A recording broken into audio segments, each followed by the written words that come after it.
special delivery. Oh my God! What did you bring? Please handle with care. There are alcoholic beverages in this. I wouldn't expect anything less. I don't think we receive anything that isn't booze. Not really, no. We've got. Also, I quite frankly don't want to receive anything that isn't booze. No. So, do you know what this is? I don't. No. Okay, well, I'm excited to see. To the Cartel Hour. Okay. To the Cartel Hour. Sweet. That's us. All right. I love a good box opening. I'm excited. I haven't gotten anything in quite a we haven't done quite a a box while. opening in a while. All right.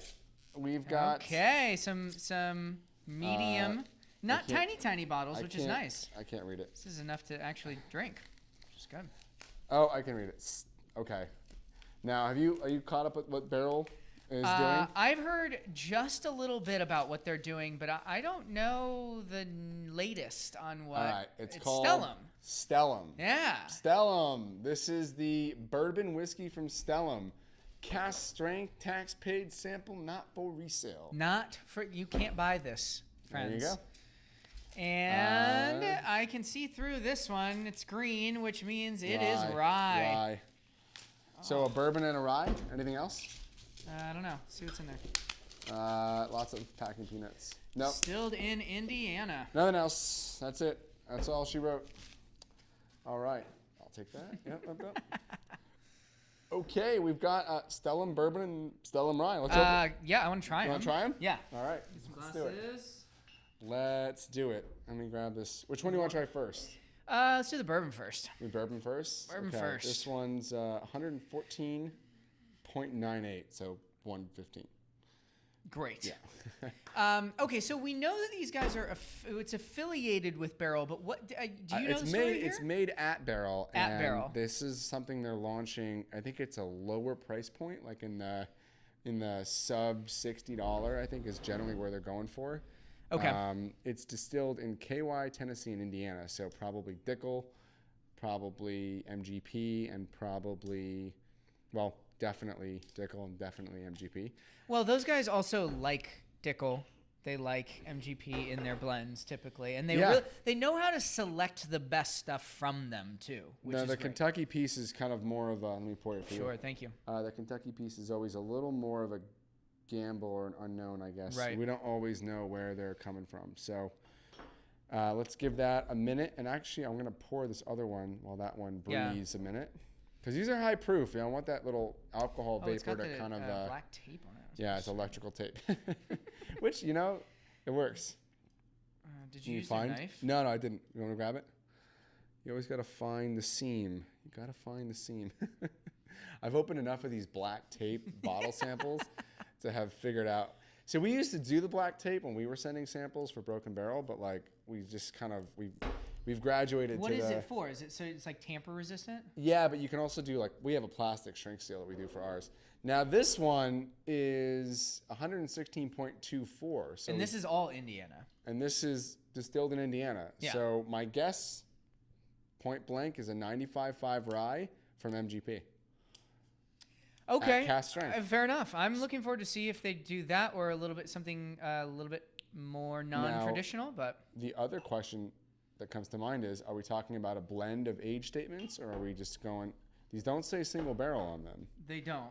So these are not hitting single at a barrel. Lower price point, you're probably maybe there's some old stuff bit of, upholding some young stuff, and maybe kind of balancing the two out. So I've got my bourbon on the right and my rye on the left, just like we have in front of us. So cheers. Let's give us a little nose and give it a nose. See how it goes. Not a huge nose. No, but it's there. It's there. Well, what's nice is that it's not overly hot for the proof, which is great. Oh, now I'm getting something. My glasses were getting in the way. A little sweetness in the nose. Yeah, a little sweetness, little oakiness. Yeah, it's got the oak is there. It's not. Yeah, to me it's not overly sweet. It's a little bit. I have two tricks. I have two tricks that I like. The first one is the blow. Should I make the joke or not? Nope, no jokes. And then see, I spilled. I was getting nervous because you're gonna say something. Not at my expense.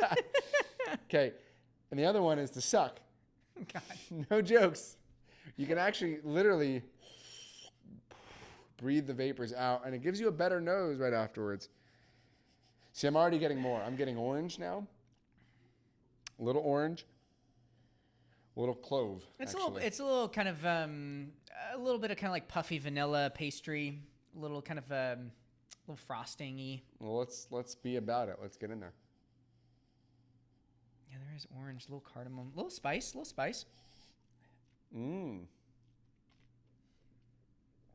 Grippy. Real. Brings it in, right? Oh, yeah. Not oily. Oh, and there's a lovely nuttiness, too. It's not oily. I was expecting a little more oil on it, like a fattier thing. Yeah. It's really tannic. Yeah, it's really soury in that it brings all the flavors in. It's tongue centric. It's not going up. Yeah, exactly. It's not filling up the sides like some other whiskeys I've had. This is interesting. Yeah, well, the big oily ones, they coat the back. They can, if they're hitting the tongue, it's back of the tongue, and otherwise it's like cheeks and back of the mouth. And this is front to back on the tongue. It's just like very, very oak forward, I would say. But then there's just like really rich nuttiness too. It's like peanutty almost. That could be the Dickel. That could be a little bit of Dickel at play. It's certainly odd in the sense that it's taking you on a bit of a roller coaster of flavors. Lovely caramel though. Different things from different distilleries. That's kind of where it makes a lot of sense. Very pleasant, warming heat, and the caramel is like it's like that those caramel candies that are like thick hardened caramel that's like really dense and rich, almost bordering on toffee here. I'm still in the orange on the body and the flavor from the nose. It's still there. I get a little bit of like orange rind or like brandied oranges, but it's not a bright orange though. No, it's not sweet really. It's a little drier to me. This is the Cabernet of bourbons for me. This is not a Pinot. This is not a you're right, a Merlot or a Zinfandel. This is a very strong, very pungent, slightly sour, very woody too. There's a lot of wood. I mean, that's inevitably what's leading to the mouthfeel, right? It has to be. I don't know where I'm at on this. I don't know how I feel.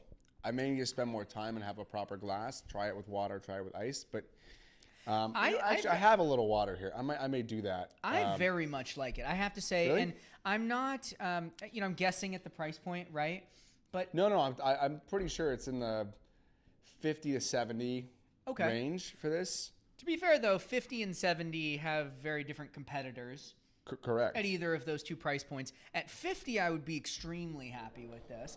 As you start getting up into the $70 range, if it is that, then you actually go against barrels offerings. You're directly competing with some of the entry level barrel stuff. So right now, I'd pick up one of the barrel. I'd pick up my Dovetail over this. I'd probably pick up a single barrel rye or a single barrel bourbon over this. They're bourbon batches, like batch 22 through 26. Good, man. I mean, when we had Barrel on the show, they had a single barrel bourbon that was mind-bogglingly good. Yeah, and it's not as it was single barrel though. It was a single barrel, exactly, and it was far more expensive than whatever the range of this. I may have had a couple more of the batches of barrel bourbon, like in the 20s. That they were on fire from the 22, 23, 24, 25. Those batches of barrel bourbon blends, not single barrel, were on fire, and they kept winning like double gold, double gold, double gold. And everyone was going nuts. They were selling out like hotcakes. I will admit that those were probably a whole league above this.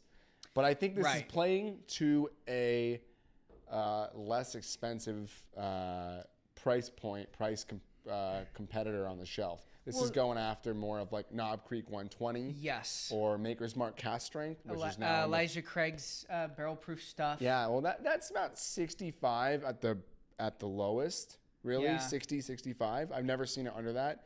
Larceny barrel proof, maybe, but that's a weeder. I don't. True. Although we don't know if this is wheated mash bill, or at least doesn't say. But It's I too don't think grippy it to is. be wheat. I don't think it is. You would need to have more fluffiness to be wheat. I don't think there's. I'd rule that out. Yeah. And, I know that Dickel's not doing a high wheat mash bill to begin with. So I really like this. I like the nuttiness that's coming through. To me, it's a Dickel forward, nicely blended bourbon. you should try it with a little water. Yeah. It's really changed positively for me. Okay. I'm okay on it. I'm just okay. I think it's good. It's not the greatest thing I've had from Barrel as a company. I like their other stuff better, but I'll come back to it. I don't. It's complex enough to want to revisit, which is nice. I mean, the simple fact that we can't cram all of our opinions into it right now, I actually think speaks to a positive for it. It's an interesting whiskey, for sure. I think I'm going to like the rye better. And may it just be because I like rye better sometimes. Oh, man, that's good bourbon. Okay, let's do the rye. Let's do the rye. Give it a go. By the way, viewers, we don't always agree on things. That's what makes us a more interesting opinion to follow. Indeed. I think he's full of shit, and he thinks I'm are you a sap? Yeah. Let us know in the comments below who is your spirit animal. Or are we both? Are we both jackasses? Assholes. Yeah. Both of these jackasses don't know anything. Okay, well, fair enough. Or are you anyone but us? You may not be wrong, honestly. If you just want to leave a comment saying stop making videos, maybe we'll listen, maybe we won't. We like to drink and we do like to drink occasionally. The camera's on. Whew. Okay, now I'm getting something. And let me just say, I've never met an MGP rye I didn't like. They're good. They make really, really, really good rye. So why wouldn't someone like a 95? Yeah, that's a punchy, spicy rye. I mean, that's your black pepper, rich bready rye. It's not your ocean sprininess to this one. Maybe it's just a nose thing. I got to do my trick. Suck and blow. Suck and blow. Or blow. It's whatever you're into,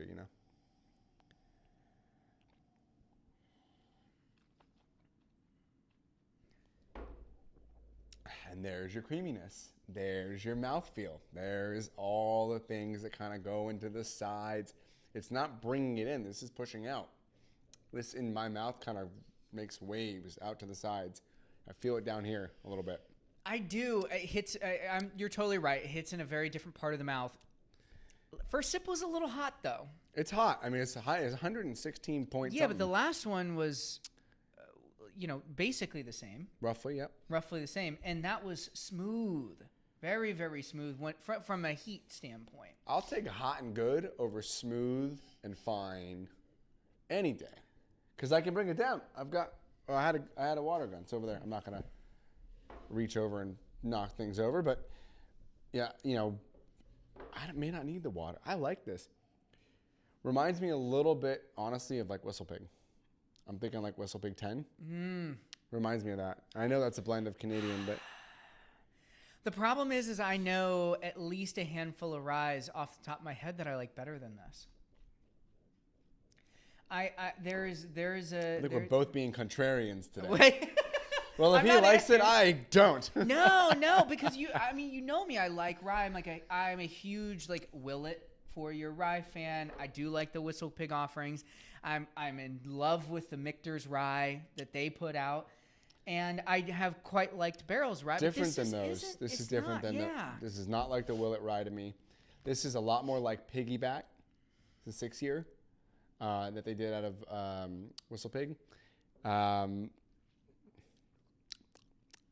It's got a lot more oomph, This is a little bigger and bolder than your Overholts and your Rittenhouses. Yeah, I mean, it would make a mean cocktail. I say that. But if you're paying a little bit more, to make it mean. This will really stand out. Let's bring it down. I'm gonna have to bring it down because I like the bourbon better than this. Okay, I'm a rye guy. This is good rye. This could be a rye that you would find on my shelf, and I don't have a lot of space, but I would make room for this rye. I like this rye.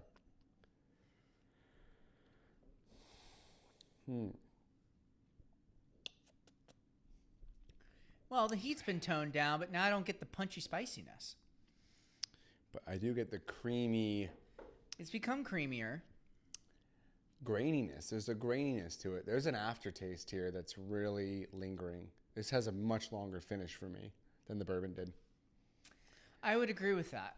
Yeah. But I don't think that that's enough. I just think the heat hides too many of its too many Why of its don't you strengths. take that one home, and I'm- I'll just I'm okay with that, man. put this away for later. And Put it in your bra. hey, you know what? If I keep drinking the way I do, I may need a bra pretty soon. Uh, Woo! well, there you have it. He's got jokes. All right. Stellum. I was a rye fan. I was a bourbon fan. What kind of fan are you? Why don't you leave a comment and tell us which one of these you liked? And, for these kind of fun debates and back and forth, we do not always agree. It's no jokes. It's no theater to this. We literally don't agree on things. And that's what makes whiskey fascinating is everyone gets different things. So go ahead, click like, click follow, subscribe to our YouTube channel if you're watching this on YouTube. Follow us on Instagram, Cartel Hour or @Cartel Hour. Be sure to follow Cask Cartel. They do all kinds of giveaways and fun stuff. And, Spotify, iTunes, Apple. Wherever you get your podcasts, we're there.